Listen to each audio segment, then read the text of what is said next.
The low hum of conversation filled Miller's diner, a quiet roadside stop where the coffee was always hot and the pancakes were stacked high. It was the kind of place where truckers and old-timers swapped stories, where the staff knew your order before you even sat down. And it was Mark Reynolds' favorite place to start his morning. He sat at his usual corner booth, steam curling from his black coffee. A man of few words, Mark didn't need much, just quiet, caffeine, and the comfort of knowing he had survived another night.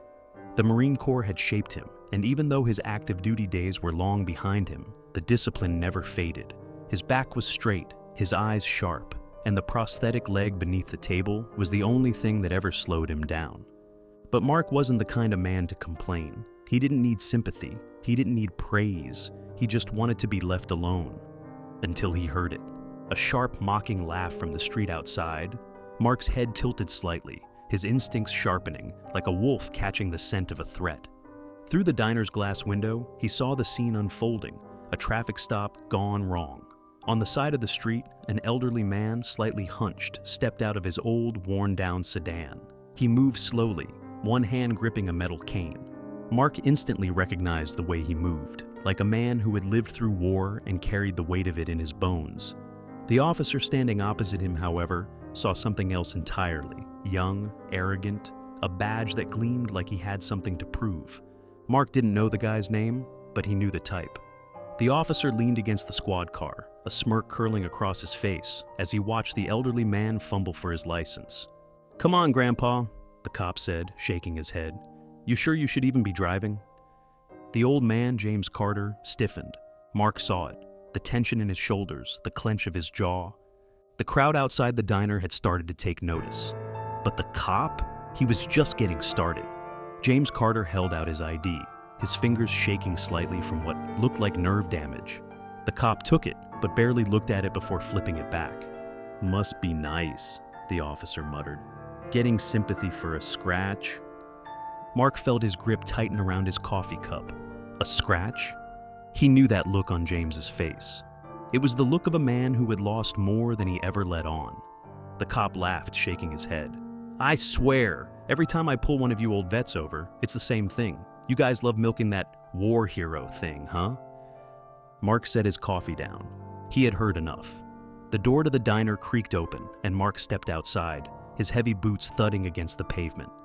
The officer barely glanced at him, until Mark spoke. "Excuse me, officer." The cop turned, sizing Mark up with an unimpressed look. "Yeah? What do you want?" Mark didn't smile, didn't flinch, didn't hesitate. "To teach you some damn respect!" The street went silent. The officer's face twitched, a flicker of irritation flashing in his eyes. "You got a problem, buddy?" Mark took one step closer, his voice calm, controlled. "Number. But I think you do." The crowd shifted, people watching closely now. The cop let out a mocking laugh, crossing his arms. "Let me guess, you're another one of those military tough guys, huh?" Mark didn't blink.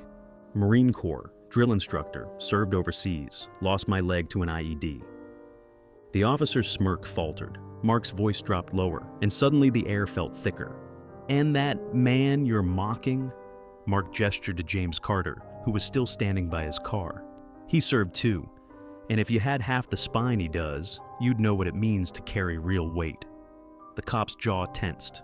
Mark's stare didn't waver. "You think war wounds are for sympathy?" he said.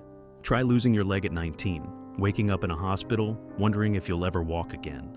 Try watching your friends get zipped into body bags while you lie there, useless." The cop cleared his throat, his confidence starting to crack. Mark stepped even closer. "Men like you wouldn't last a day in my world." The crowd murmured. Mark could see it, the way the cop's hand twitched near his belt, the way his chest rose and fell a little quicker. But before he could say another word, a second squad car pulled up. A superior officer stepped out, his expression stern. And suddenly, Officer Bradley didn't look so smug anymore. The sergeant approached, his gaze flicking between Mark and Bradley. "Something going on here?" the superior asked. Mark didn't say a word. He didn't have to. Because by now, the entire street had seen everything. The cop's boss looked at him. "Bradley," he said, his tone sharp. "Inside. Now." Bradley stiffened, then quickly walked off, his head low. And just like that, the battle was over. Mark exhaled slowly, looking back at James. "You good, old-timer?" James, for the first time, grinned. "I like your style, son." Mark gave a small nod.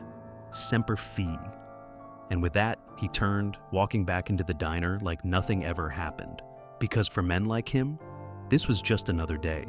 The tension in the air was thick as Officer Bradley disappeared into the station, his shoulders stiff, his face red with embarrassment. The gathered crowd began to disperse, murmuring about what they had just witnessed. Some were shaking their heads, others were smirking, as if they had just seen justice in its purest form. Mark turned, ready to go back into the diner, back to his coffee, his quiet morning. But just as he reached the door, a voice stopped him. "Hey, Marine!" Mark turned back to see the superior officer standing there, his sharp, weathered face unreadable. For a moment, neither man spoke. Then the officer's expression softened just slightly.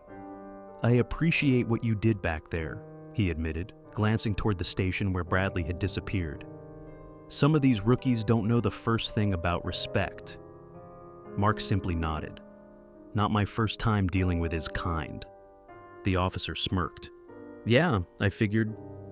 He sighed, adjusting his belt. "We don't all stand behind what he did, just so you know." Mark nodded again, then started for the door. "Hey," the officer called after him. Mark turned. "His training officer is about to have a conversation with him he won't forget," the sergeant said. "And I can promise you this, that punk is going to learn what real service looks like." Mark held the officer's gaze for a long moment. Then, finally, he nodded. "Good," he said. And with that, he walked back inside. Inside the police station, Officer Bradley sat in a cold metal chair, his hands clasped together, his face still burning with humiliation. Across from him, his training officer sat stone-faced, arms crossed, as his superior paced the floor. "You know what your problem is, Bradley?" the sergeant asked. Bradley remained silent. "Your problem is?" the sergeant continued. "You think that badge makes you untouchable. You think it makes you better than the people you swore to protect." Bradley gritted his teeth, his pride still stinging. The sergeant leaned forward, his voice lowering. "Let me tell you something, kid," he said. "That man out there, the one you disrespected?" Bradley swallowed hard.